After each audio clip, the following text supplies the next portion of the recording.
미국 일부 주 정부들에 이어 구글 등 대기업들도 코로나19 백신 접종 또는 마스크 착용을 의무화하고 나섰습니다. 바이든 대통령은 2달여 만에 백악관에서 다시 마스크를 착용하는 모습을 보였습니다.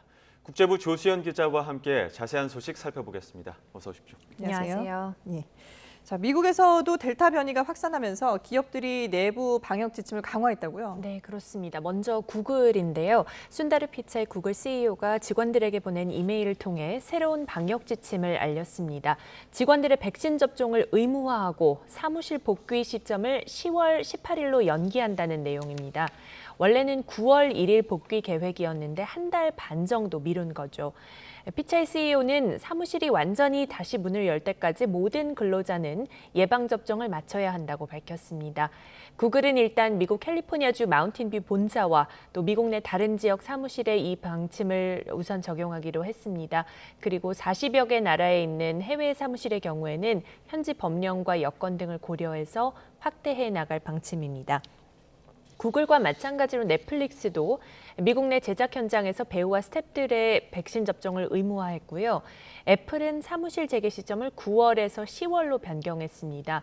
또 미국 내 대부분의 애플 매장에서 마스크 착용을 다시 의무화하고 매장 직원들에게도 백신을 맞으라고 권고했습니다.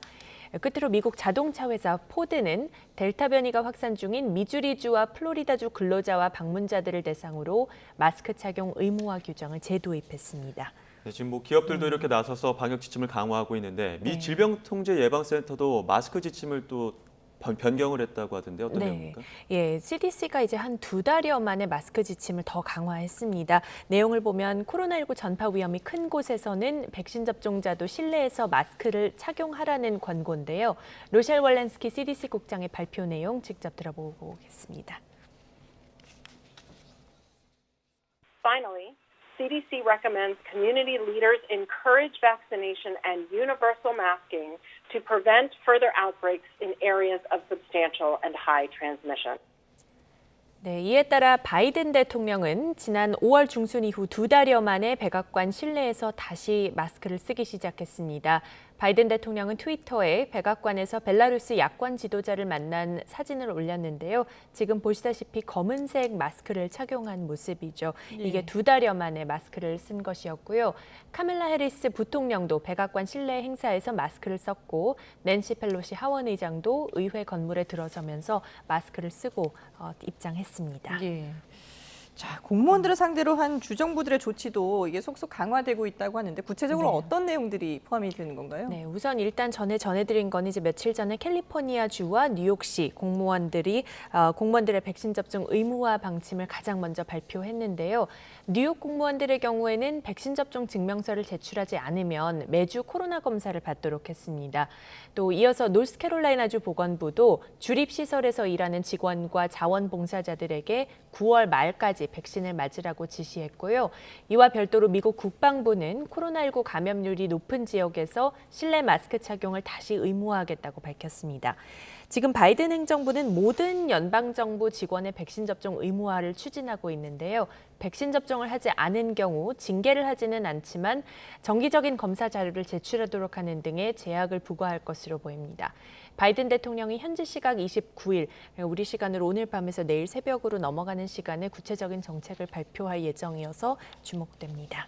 예, 기업뿐만 아니라 정부도 직원들의 방역 지침을 강화하고 있는데 네. 공화당 주지사들만 반대 움직임을 보이고 있다고 하더라고요. 어떤 내용입니까? 예, 대표적인 공화당 주들이죠. 텍사스 그리고 플로리다를 비롯해서 애리조나, 아이오와, 네브라스카, 아칸소 주지사들이 CDC 지침을 따르지 않겠다는 입장을 밝혔습니다.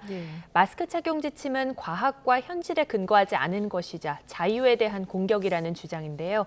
더그 듀시 애리조나 주지사는 CDC 지침이 바이든 행정부가 코로나 대유행에 효과적으로 맞서지 못하고 있음을 보여주는 또 다른 예라고 비판했습니다.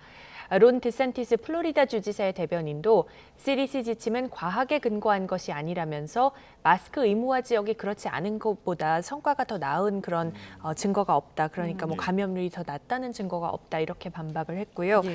CDC의 마스크 착용 광고는 사실은 법적 구속력이 없습니다. 그래서 결국에 시행 여부는 주 정부와 지역 당국에 전적으로 달려 있습니다. 결국은 이런 방역 지침을 두고도 정치적인 해석을 하는 하는 부분들이 아직까지도 미국에서 계속되고 있는 게 아닌가 싶은데요. 네, 맞습니다. 자, 이런 와중에 지금 화이자에서 새로운 또 임상 시험이 이루어지고 있다고요? 네, 그렇습니다. 화이자가 현지 시각 28일 밤사이 2분기 실적을 발표했는데요. 먼저 코로나19 백신 부스터샷 3상 임상시험에 착수했다고 밝혔습니다.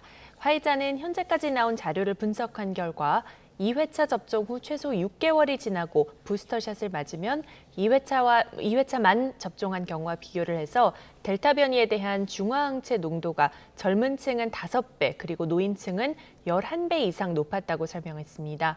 화이자는 또 먹는 코로나19 치료제도 개발 중인데 환자들을 대상으로 이달에 2, 3상 임상시험에 착수했다고 설명했습니다. 이 결과는 4분기에 나올 것으로 내다봤습니다. 아울러 6개월에서 11세 어린이들에 대한 백신 2, 3상 임상시험은 지난달부터 진행하고 있다고 전했습니다.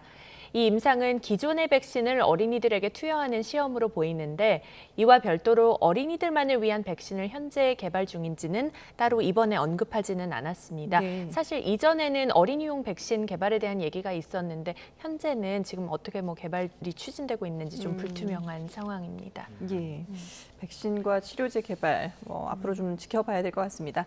네, 지금까지 국제부 조수연 기자와 함께했습니다. 잘 들었습니다.